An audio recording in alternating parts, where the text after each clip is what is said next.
What is up, family? We have another Patreon request. Quoi? You gotta get in the Christmas spirit, man. At least into the mid-January, you know, and then after that you drop the charade. You know what I mean? Okay, anyway. Les quoi? Attends, let's put this on. What do we have here? Les lieux de Kingdom Come Deliverance 2 dans la vraie vie. What the hell? Les lieux, the locations of the Kingdom Come Deliverance in real life? Salut. Le 22 janvier 2014 apparaît sur le plus gros site de financement participatif du monde, Kickstarter, une nouvelle page de campagne pour un jeu vidéo dont le nom, hormis qu'il ait une référence biblique à la fin des temps, verset 10 chapitre 6 de l'évangile selon Matthieu, ne dit pour le moment rien de plus à personne. Pas plus d'ailleurs que le studio qui est à l'origine de la campagne. Un studio au portfolio encore vierge, créé seulement 3 ans plus tôt, en 2011 à Prague, la capitale de la République. C'est la merde ce truc. Ben whatever, I don't care. Tchèque. Le montant demandé est de 300 000 livres sterling, soit un peu moins de 350 000 euros. Une somme conséquente certes, mais pourtant relativement faible lorsqu'on parle de créer du jeu vidéo un peu ambitieux. Et pour cause, récolter cette somme pour le jeune studio qu'était Warhorse n'était pas une fin, mais un moyen, une preuve d'intérêt. Ces 300 000 livres demandés n'étaient qu'un dixième du budget dont ils auraient réellement besoin pour leur titre. Ouais. Et un dixième qui pourrait prouver à des investisseurs privés que le public les suivrait. On se parlait d'un jeu qui promettait alors un monde ouvert médiéval prenant place en 1403, ultra réaliste entre histoire non linéaire, siège, système de combat profond et le tout visuellement à la pointe puisque sous CryEngine 3. Un titre qui aurait pour lui d'avoir un directeur créatif, cofondateur même de Warhorse, au nom déjà reconnu dans le milieu, Daniel Vavra, père des 2 excellents premiers mafias de l'époque où il bossait chez Tchèque. Alors enfin, au terme des 20 jours de campagne Kickstarter, ce seront 35 384 personnes qui auront versé un total d'1 106 371 livres dans le projet. So this is basically a game that was created by the public. Il faut croire qu'ils avaient vu juste. Kingdom Come Deliverance sortira finalement dans sa version finale 4 ans plus tard, en février 2018, et sera un franc succès, critique comme commercial. Pour l'avoir fait à l'époque, il n'était pas parfait, mais la proposition de suivre Henri de Scalise dans sa quête de vengeance et surtout dans un monde sans dragons, sans magie, sans armure farfelue, juste historiquement crédible, terre à terre et sans pitié, était vraiment prenante. Et puis, Warhorse remettra ça le 4 février 2025 avec la suite directe du premier titre. Plus belle, plus complète, plus longue, plus ambitieuse. Et si, pour l'avoir fait dans sa première semaine, je peux témoigner que le jeu est une vraie réussite sur quasi... en vrai tous les points, il y en a quand même un qui m'a encore plus marqué que tous les autres tant il est singulier dans Kingdom Come.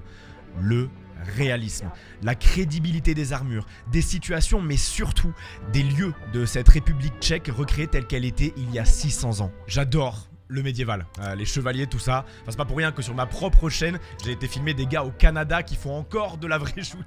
Alors, naturellement, après avoir terminé, je me suis demandé, mais comment ces gars ont-ils fait? Et à quoi ces endroits que j'ai arpentés en armure dans la peau d'Henri ressembleraient-ils encore aujourd'hui? Et c'est ça que je vous propose dans cet épisode de Dernière Game, de vous emmener direction la République tchèque sur les traces des vrais châteaux de Kingdom Come Deliverance 2. Try to figure out, and gates always happen. It looks like fun, I'm not gonna lie. I think I would play a game like this if it made sense to play it. I would do it. It looks like fun.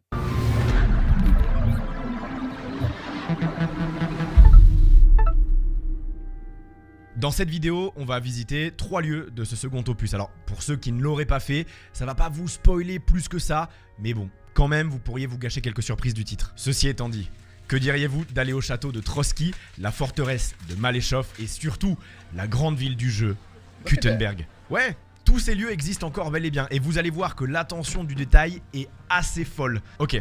Pour vous donner un exemple très simple, qui intervient au tout début du jeu, lorsqu'Henri et ses compagnons profitent d'une fin de journée au bord d'un lac en apparence quelconque. Eh ben ouais, même ce simple plan d'eau existe réellement.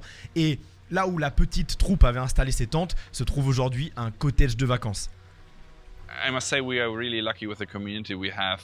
They are crazy, they are fun, there's a huge amount of them, and well, they are crazy. So they went on Google, not only on the pond where you were attacked in the beginning of the game, but on different various areas of the game. Pub where you're meeting with Janjiška and with all the people, right? They give Google reviews. They did that already for KCD1, but in KCD2 they got super bonkers and said something like, great area, but be careful of the bandits and something like that.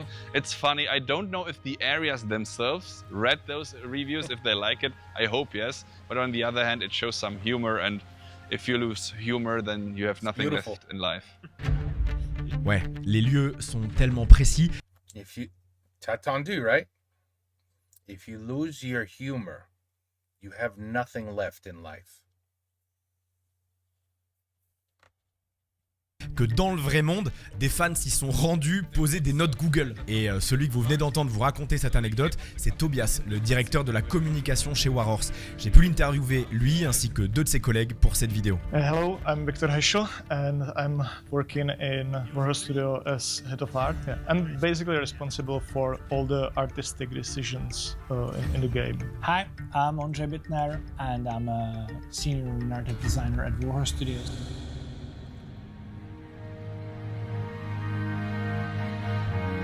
Si on commençait par le plus iconique, Trotsky. Lorsque vous commencez le jeu, votre objectif est très clair, délivrer un message au châtelain d'un édifice perché sur deux pics rocheux. Trotsky. Pour la petite anecdote d'ailleurs, Trotsky ça veut dire ruine en tchèque. Et c'est bien ce qu'est ce château aujourd'hui. Trotsky Castle is magnificent. If you have a long-term objective and it's visible on the screen everywhere you go, it's kind of the constant reminder, okay, I have to get to the castle. Trotsky Castle was built in 1390 something, so very late in the 14th century, and the game takes place in 1403. So in the game, the castle is its full pride, brand new, wonderful buildings, everything. What you see in the real life now is really just the base, just the rocks formations on which the castle was built, but 90% of the castle is gone. So that's optically like 90% of mass you need to add on the top of you see at this moment. With the knowledge you have, and then looking at the towers and say, oh, and there's this huge building there, and there was this fighting arena there, and the bathhouse was there. I think that gives a lot of value to the visitors, and I think you will go through this place with open eyes, with other images in your head, and I think that's really interesting. Le feeling est il est très particulier. D'ailleurs, il y a une chose qui est assez amusante, c'est qu'aujourd'hui dans les ruines, on croise beaucoup de fans de Kingdom Come. C'était la châtelaine qui nous disait que le boost touristique est vraiment notable depuis la sortie du jeu. Sur place, on peut aller presque partout, à l'exception d'une des deux tours qui est inaccessible car l'escalier en colimaçon en bois qui y conduisait n'a pas supporté le passage du temps et la pente est trop instable pour installer un nouvel escalier.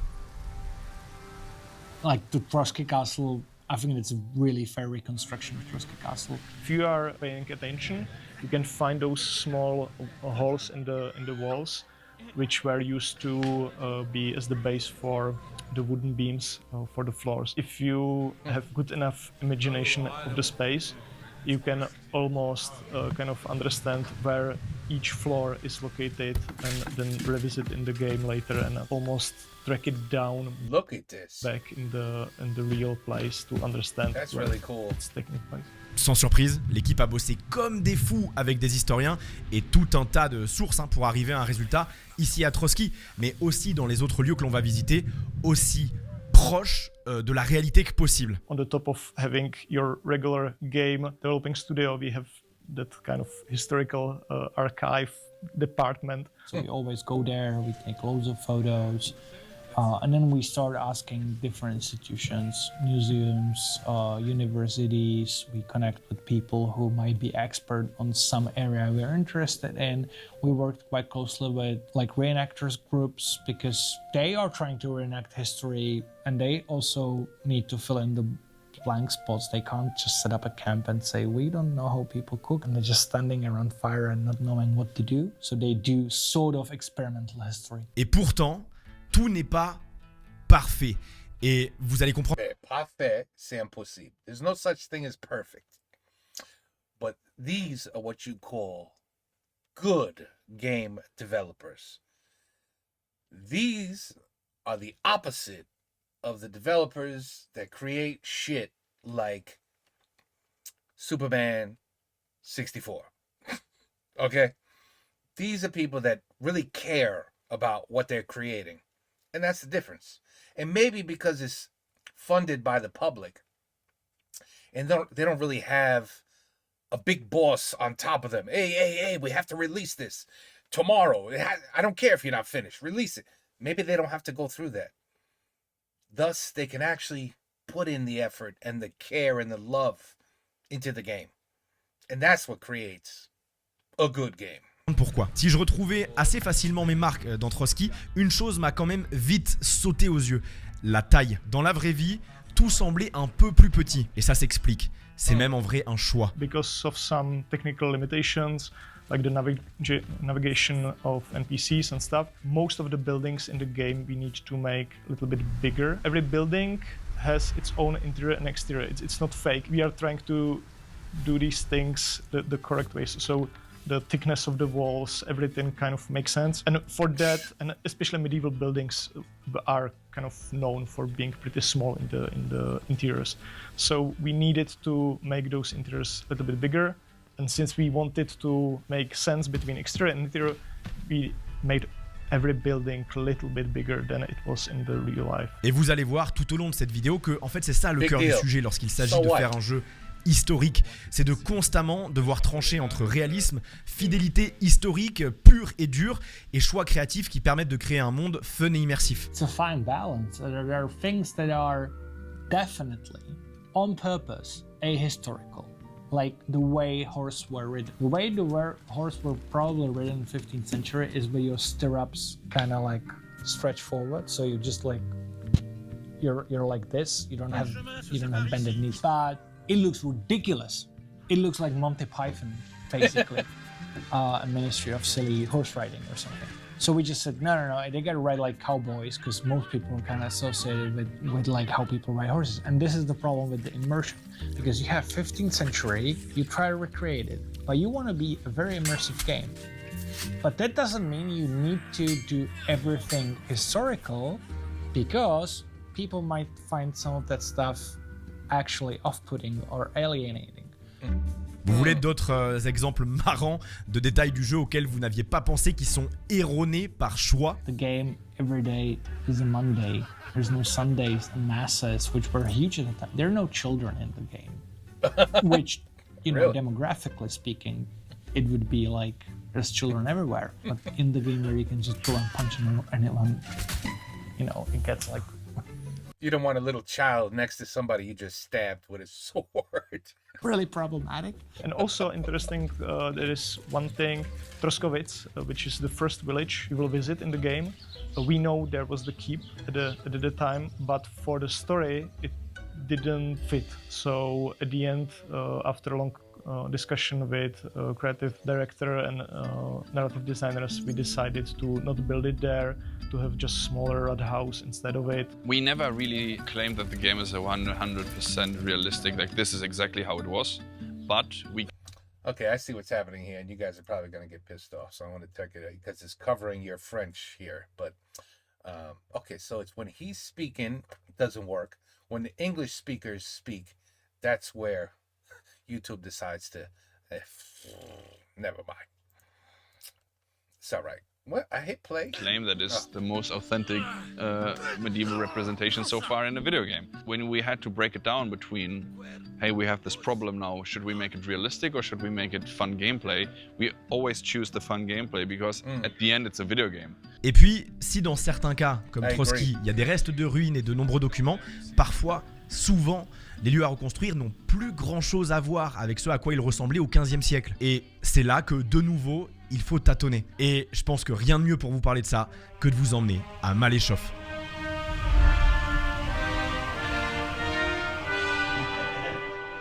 Maléchoff est une forteresse que vous visiterez dans la seconde partie du jeu. Elle est proche d'un étang, se compose d'une cour intérieure et d'un donjon assez massif.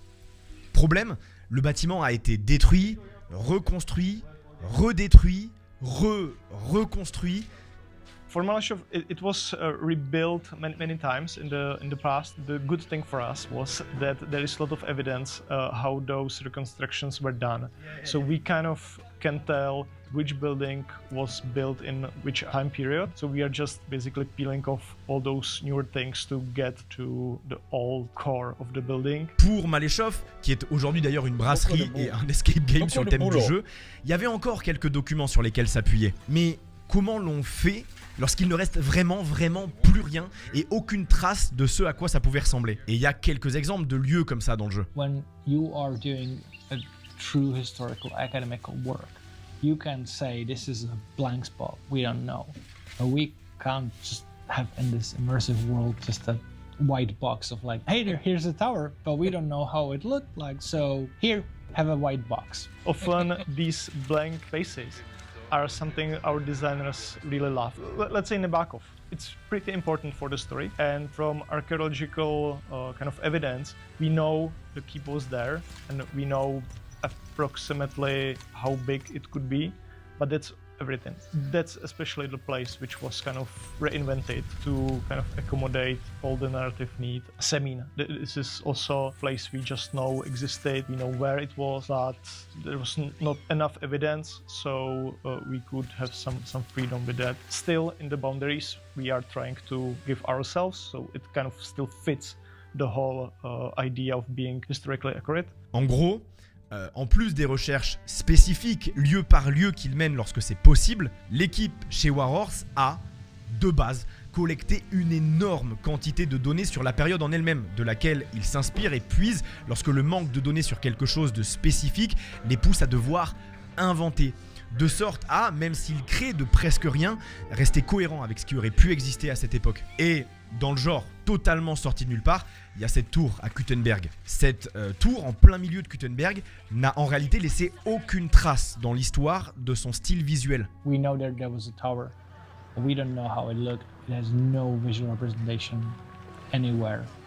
So what we do sort of like mental reconstruction. We say like, how would a tower in this area look like? So we look at other towers and how they were built, and we sort of do that. D'ailleurs, Kutna Hora, ou dans son nom anglais, Kuttenberg. Gutenberg.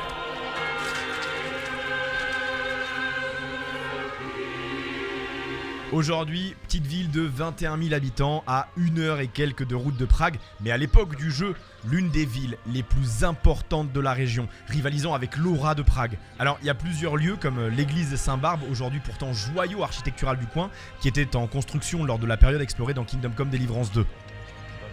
Et là où dans l'aventure d'Henri on peut croiser des camps de mineurs, aujourd'hui on trouve de petites maisons excentrées du cœur de ville. Par contre, on distingue encore facilement le même relief. Kuttenberg, for instance, is interesting because they will hopefully feel familiar, so they will enter the city and will have this feeling like I've been here before. But meanwhile, look at the places and say, I don't recognize these places. So this combination of, hey, I've been here is because the layout of the city and everything is still, of course, the same layout. It wasn't bombed or anything, so it's all the same. But throughout the ages, the people modernized their places, so they're still kind of medieval, but they're not like one-to-one, right? C'est ça. Le schéma urbain est toujours le même. Les rues sont les mêmes. Et j'avoue que ce sentiment est étrangement drôle d'être ici pour la première fois, mais de savoir se retrouver sans souci. On retrouve quelques détails. Cette fontaine qui fait s'interroger Henri dans le jeu sur son fonctionnement. Une fontaine? Mais d'où vient l'eau? N'a plus grand chose à voir avec sa version du 15e siècle. I have a question. Well, Where's the water coming from? It's coming actually from Colina, somewhere in the mountains, and they're bringing it with some aqueducts, I guess, or some pipes or whatever. Can you call Henry to tell him, because he's wondering too should. much. He's wondering way too much. Let me just quickly call him. Thank you. Henry. Petite anecdote the water d'ailleurs coming confiée from? par Tobias que je vous donne, ce sont les ornements actuels de l'édifice qui ont inspiré les menus du jeu. Ce bâtiment, lui, est presque toujours dans son jus. On y voit encore des traces du passé minier de la ville que l'on constate bien en jeu. C'est assez facile de s'imaginer les rues, aujourd'hui dédiées aux voitures, remplies de commerce et de vie. Pour les intérieurs, d'ailleurs, pour en parler, ils ont dû faire du porte-à-porte et convaincre tout un chacun, les particuliers vivant sur place, qu'ils auraient besoin d'étudier les configurations des logements, des charpentes, etc., tout en leur assurant qu'ils n'avaient pas de mauvaises intentions sur le long terme. Ça devait quand même être tout un truc. Et puis, personnellement, il y a un endroit qui m'a vraiment saisi. Si vous avez joué au jeu, vous savez que la place forte de Kuttenberg, c'est la cour italienne, là où la monnaie était frappée à l'époque. Vous n'aurez qu'une occasion de la visiter durant le périple d'Henri. Et nous avons pu nous y rendre aujourd'hui. Look at that. I don't know. Everything's just beautiful. It really is. I love the architecture. I love the cobblestone streets. Love them. C'est fou, enfin je sais pas, je trouve ça fou d'être là où autant d'action a eu lieu derrière l'écran. Wow. Et l'endroit est le même. Look at that. D'ailleurs en jeu ils ont fait le choix de ne pas inclure une petite passerelle en bois pourtant bien présente à l'époque. Et de nouveau, c'est pas la seule chose qui est volontairement différente à Kuttenberg. I think the Jewish quarter is partially made up because we wanted to include the Jewish quarter for a reason that is really interesting, that you have in Christian Europe, you have these people who are not following Christianity, and there's like a really interesting dynamic, sometimes on the positive side, sometimes on the negative side, and we're to show this because it's a huge part of our history. So we kind of moved it from a town which was like next to Kuttenberg, which is Kolin. I think Kolin had a huge Jewish population, Kutnahar not so much, so we kind of switched places. Mais au-delà de ça, tout est vraiment très fidèle. D'ailleurs, fait amusant, l'actuel maire de Kuttenberg, qui est assez jeune, est un fan du jeu. For us, for the Czech people, Kingdom Come Deliverance is something like The Witcher for Poland, right? Or Expedition 33 for France, for instance, right? It really quickly became something of a national treasure. Czech people, when international YouTubers, for instance, are streaming the game or playing the game, they're like in the comments section, like, oh yeah, that's my place, and Yeah, I saw him. Don't worry, I saw him. I saw Fred. I saw him. we love that you play Si. our game. Come over to Czech Republic. I Peut-être pas. will be your guide. That's really nice to see how the Czech people identify so strongly with the game and then carry out the love into the world. Government, actually, which is kind of funny, they are also seeing this as some kind of like interesting possibility, maybe, right? So the mayor of Kuttenberg, he was visited not long ago by the Prime Minister of Czech Republic, and as a gift, he gave him a collector's edition of Kingdom Come Deliverance. So, Et forcément, avec une équipe aussi That's engagée awesome. à recréer un passé fidèle à l'histoire, tout en faisant des compromis pour conserver la qualité de jeu du titre, j'ai voulu savoir ce qu'ils pensaient des jeux vidéo en tant qu'outil pour apprendre, qu'outil de pédagogie ou d'éducation. It's a great place to be start be interested. The game itself is probably not the best place to go to find the truth about the medieval time, but it's really good, can inspire you and can be nice gateway to get the interest about the medieval stuff. And then if you are interested, if you want to learn more, then you can go in more classical ways how to educate yourself through the books and whatnot. I think that the best books about history I've read I wonder were what the the ones point that is it was of so the game. mixed with some narratives and kind of like story. Et au final, en plus de m'être amusé des dizaines d'heures dans ce royaume de What Bohème, makes you une fois le win? générique arrivé, je me suis retrouvé à scroller des pages Wikipédia entières sur l'obscure histoire tchèque et à regarder des vidéos YouTube d'historiens analysant l'œuvre pour en critiquer les détails anachroniques. Et rien que ça, c'est rarissime. Et puis, j'ai fini par vous faire ce tournage dans ce petit pays d'Europe centrale, un pays que je n'avais jamais visité jusqu'ici, dans des villages que je n'aurais jamais même soupçonné visiter de ma vie auparavant. Alors, je crois qu'ils ont réussi leur pari. Les jeux vidéo, s'ils doivent composer avec l'essence même de leur origine, à savoir la nécessité d'être divertissants et de devoir faire des choix en conséquence, s'ils y mettent les efforts suffisants, peuvent être des outils exceptionnellement puissants pour fasciner tout un chacun à des mondes, des époques et des figures du passé qui n'attendent que d'être racontés. That was good. That's how you know when people put in enough love into a game, enough research. You will almost always come out with a positive product. Always, almost always, almost. It's the glasses that's making my brain, Anyway, I've never played the game, but it does seem like the type of game that you could actually have fun and play. I don't know. Are there quests, fighting? Is it that kind, like save the princess at the end of the, what makes you win the game? It was the only thing I'd want to know in that kind of environment and game. Who knows? Like, what's the goal to finish and win the game? I don't know. It could be interesting, but with a game like that, I really wouldn't know. I don't even know what to guess. I don't even know what to guess. But cool Cool game, cool narrator. I don't think I've ever seen that guy. What's his name? I'll put it in there because well, I'll definitely figure out who he is. But I don't recognize him. That might have been the first time I've seen it. What? Oh, you guys are already gonna yell at me and say, "Oh, il a vu déjà 3 fois." Right? I don't know. I don't recognize him. Okay. All right. Anyway, the interesting title though. The locations, but it's the locations of the kingdoms that basically come to life in the game. I guess So yeah, I guess the title doesn't make sense. Okay. Take care. Peace out. À la prochaine. And hey, il y a beaucoup de videos to look at. I'm gonna try to put a different pair of glasses. You're gonna be surprised. Tu vas être très surpris. Combien de lunettes j'ai? We'll see. I'm gonna try to do them all before the end of January. Okay. Anyway, take care. Peace out. À la prochaine.